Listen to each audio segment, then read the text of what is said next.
Forstmann Castle. Julius Forstmann was a woolen industrialist, and he built this castle, completed in 1916, and the YMCA moved here in 1958.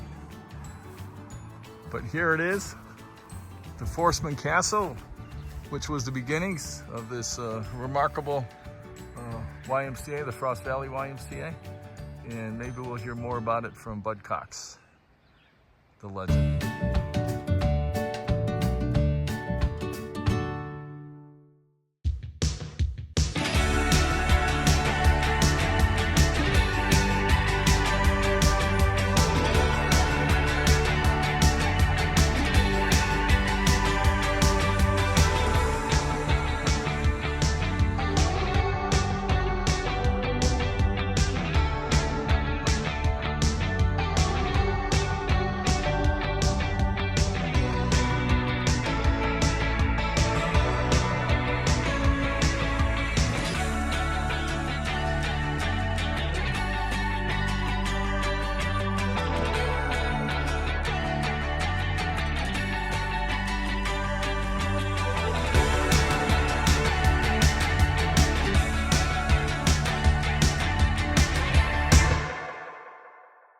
Here I am at the beautiful Frost Valley YMCA in the heart of the Catskills. It is one of the premier YMCA summer camps, outdoor education, and family conference centers. And I believe it is one of the oldest YMCA camps in the country. I'm hoping to get a conversation with a gentleman by the name of Bud Cox. He's been involved with the camp for over 70 years. So this is going to be a great interview with Bud Cox. Oh my goodness, Bud Cox, the legend. Thank you so much for taking the time and sharing some wonderful, historic, legendary tidbits about the Frost Valley YMCA, its history, the work that this YMCA has done. And we're going to talk about you and your journey with the Frost Valley YMCA over the years. So thank you and welcome to Outdoors with Papa on this gorgeous summer evening. Thank you, Fred. Frost Valley started in 1885. We have in common with another camp called Camp Dudley. We were one in the same camp for the first 16 years. In 1885, we started in Newburgh YMCA, and Dudley worked... Sumner F. Dudley. Sumner F. Dudley, okay. Yes.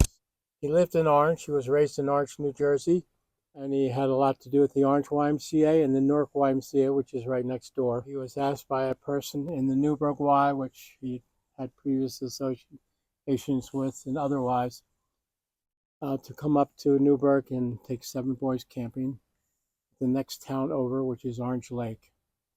And so the 7 boys hiked 7 miles to what was called Pine Point.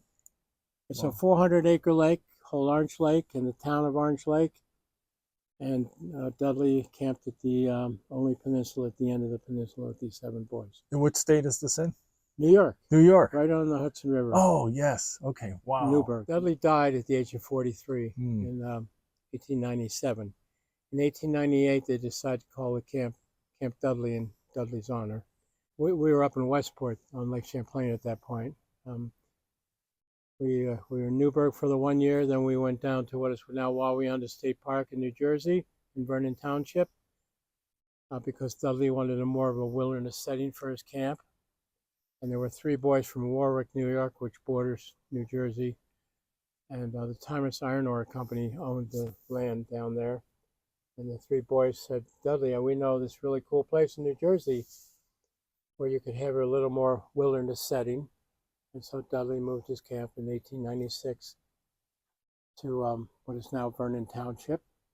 And they were there until 1890, and then they moved in 1891 up to Westport. And in 1901, the camp grew and grew and grew. From the 7 original boys, there were 22 the second year. There were over 200 boys wow. at the camp. And half were from New Jersey and half were from New York. So they decided to split the camp because back in those days, there weren't any cars. The only way you could get to camp was mostly by railroad. Oh, so then sometimes you had to take an oxen and wagon or horse and wagon to get to the camp. That was a journey in itself. Yeah, New York boys stayed up there at Dudley, and that was the permanent split. And the New Jersey boys went back to the site in New Jersey, which is now Wawayanda State Park. So then we were called Camp Wawayanda. Wawayanda is a Lenape Indian word meaning Wawa means winding, winding, and Yanda means waters. Nice. Winding, winding waters. 1919 through 1954, we were in Andover, New Jersey. And 1954 is my first year at Camp Wawayanda. So anyway, we were in Johnsonburg, 55, 56, and 57, those 3 years. We were on a campus that was used by a college to practice their engineering skills. There's a college in Hoboken, New Jersey called Stevens Institute. The site at Andover is the only property we actually own, 330 acres. And we sold it to our next door neighbor, Fred Hussey. He wanted to develop an airport on our property. Oh, from 1954, this is 2024. We're 140 years old. I've been here 71 years, so I've been more than half of Frost Valley's history. Can you tell me a little bit about the legendary Mr. Scott? Yeah, he was our camp director of Camp Wawayanda for boys from 1901 to 1921.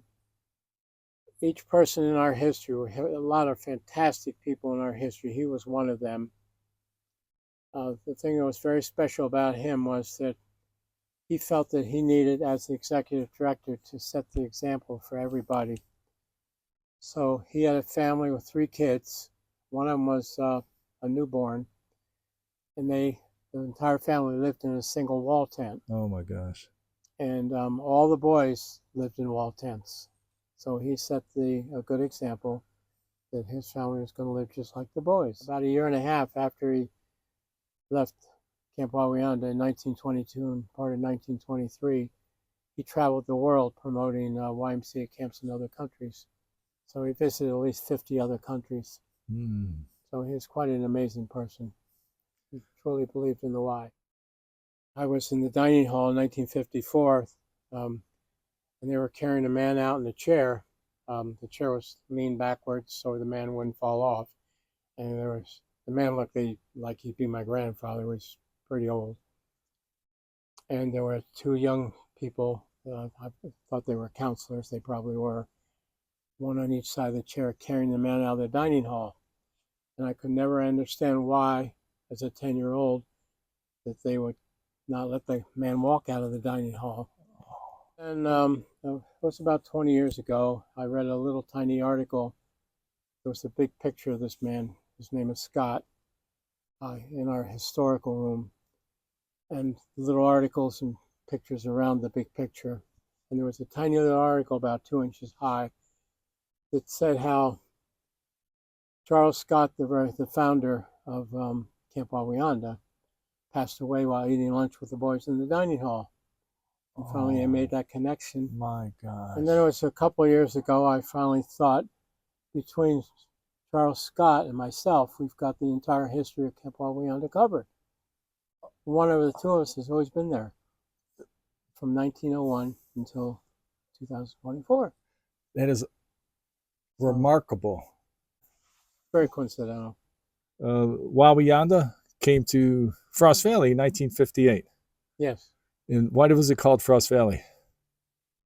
Well, it's called Frost Valley because it's the highest valley in the Catskills. The one end of the valley, the Claryville end, is at 1,800 vertical feet above sea level. And the other end, the Slide Mountain end, is at 2,800 feet. Slide Mountain's the highest mountain in the Catskills. So you've got a vertical incline of 1,000 feet. Just going down the road, you go up 1,000 feet or down 1,000 feet, depending which way you're going. What was the name of the town? Branch. So like a branch of a stream. Yes. Oh, that makes sense because it's beautiful streams. Right. But when the YMCA came here, they took on the nickname, if you will, of the geographical setting. Yes. Yeah, it was Frost Valley. That is so cool. Tacked on YMCA. Oh, it's perfect. So the valley was here before we were. Yes. Your most favorite part about camp this whole time that you've been involved? Well, it's not just camp. It's year round. Of course, it was just camp for a while. When Harvey Brown got here, it became a lot more just a camp. We had all kinds of additional programs like environmental education, which started September the 2nd, 1969, and schools had the opportunity to come to Frost Valley. Nice. And of course, they came during the school year. Yeah. Then we had our summer camp in the summer. And then we had a Japanese program, came in 1979. We had a lot of programs during Harvey Brown's era came about. We had dialysis, Oh, yes. a lot of really wonderful programs. So I've often said the main thing about Frost Valley is it gives you an opportunity to do good things for other people. And I truly believe should be everybody's goal in life, is to do good things for other people. So Frost Valley puts you into that position on a year-round basis to do good things for other people. Is that a legacy you'd like to be remembered? Oh, absolutely, yeah. One other one is I think a great sense of humor is really wonderful to have. Yeah. And I truly believe that every time you make somebody chuckle, they live another day. So I try to keep good people chuckling. Well, knowing you all these years, boy, oh boy, I'm going to have many years added on. Thank you. Yes, oh, absolutely. I'm glad you're going to be around for Well, a while. It's making me laugh now. Yeah, there you go. I got another day. 2 more days. You just chuckled all right. twice. Oh, my goodness. That's beautiful. Tell me about Harvey Brown. Well, when you can't say Harvey Brown without saying Jane Brown. Yeah. What a team. He had 5 kids, all wonderful kids, raised in a fantastic environment. The extended family, the Brown family, they had like 40 members of their family. They used to come to Frost Valley as a family once a year, and they just they chuckled the whole time. That's why they lived so long. They just had one huge humorous time. Nice. Wonderful people, first-class people. One great thing about Harvey Brown is if you needed help, he didn't care who you were or what you were doing. He got right down in the ditches right next to you and did what had to be done. Yeah. He didn't have to call somebody else if he saw something that was out of place. He got out of the car, went over there, and moved it to where it should go. So he was a real doer, and he's just set a wonderful example for other people. So yeah, that's absolutely first-class person. That's executive director for 35 years. So just he sets the example for quality leadership. Legendary leadership. Not top Harvey Brown's style of leadership. That's very nice. Everybody was important. That's so true. Everybody was a family member. He treated you like family. To me, that was huge. And he had a great sense of humor. Yes. Yeah, and a lot of the members of his family had a great sense of humor. Your favorite meal? One of my most favorite is meatloaf. Oh. So we had this kitchen staff. Her name was Nancy Hayjack. She was quite a character. Oh, yeah. She was always chuckling. She's going to live to be 200. But anyway, she would take a roasting pan, which is about 4 inches high and about that wide and about that long, and she would put 3 meatloafs in there, and they were all the length of the pan. And I can see her now, for whatever reason, she would go like this to the meatloaf. Then she'd go over to the next one, and then the next one. Maybe she was trying to line them up perfectly, I'm not sure. But that meatloaf was so good. And then another favorite was chicken a la king. We had a baker, Dale Price, who was at Frost Valley for 42 years. Incredible Really an individual. amazing person. Yep. Fantastic baker. He works in maintenance. He's a fantastic woodworker, fantastic hiker. He's a taxidermist. Loves hunting. He loves fishing. Anything he does first class and does it right the first time. Absolutely amazing person. But anyway, when he was a cook, I should call him a chef, I guess. But anyway, chicken a la king, he would make biscuits, a layer of biscuits, and he would cover the whole thing. And that chicken a la king had chunks of real chicken, about 3 inches long sometimes. That was so good. So that was definitely one of my favorites. Oh, yeah. I remember he had the nickname the Cookie Man. Oh, well, he made I call them back scratching cookies. Oh my goodness. They were very rough. I think they were oatmeal. Yes. And it had an itch. They Oh. worked really well. Bud, why is being outdoors in nature so important to you, and why should it be so an important aspect of others? Well, in my mind, nature, the definition of nature is the way God meant things to be. That's my church, nature. It always has been. And I love to take people out into a natural setting, and a lot of people I've taken out have never been in natural settings. So I think everybody needs to have that experience. Yeah. So that means a lot to me. And you've been living it for all your life? Pretty much so. You look good for 120. I mean, nature does a good job. Yeah, it's keeping me in shape. I do a lot of hiking, a lot of canoeing. It was a pleasure and honor to serve alongside you in the 1990s, to call you a friend, a mentor, someone that gets my jokes. We're adding days to our lives. And so thank you for that, and thank you for your time this evening. This is precious, and thank you very much. Well, thanks for the invite. My pleasure. Now I guess we're going to go get something to eat, get some s'mores. Oh, some more s'mores? Some more s'mores. Right. Let me just make sure this is being recorded. Oh, I hope so. It is. So let's go back here for this. Wear me out. But, the legend, Bud Cox. Good job, Bud. All right. And this is a beautiful logo. I believe it represents this valley, mountains, the streams, the forest, and of course the beautiful skies. What a gorgeous logo. Wow, that was a treat with Bud Cox.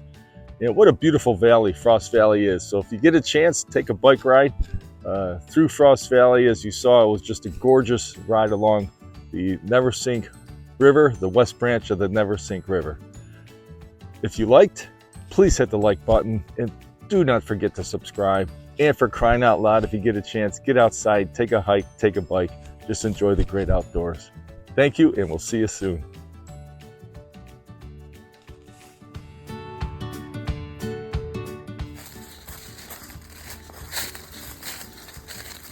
Are we going on a big adventure?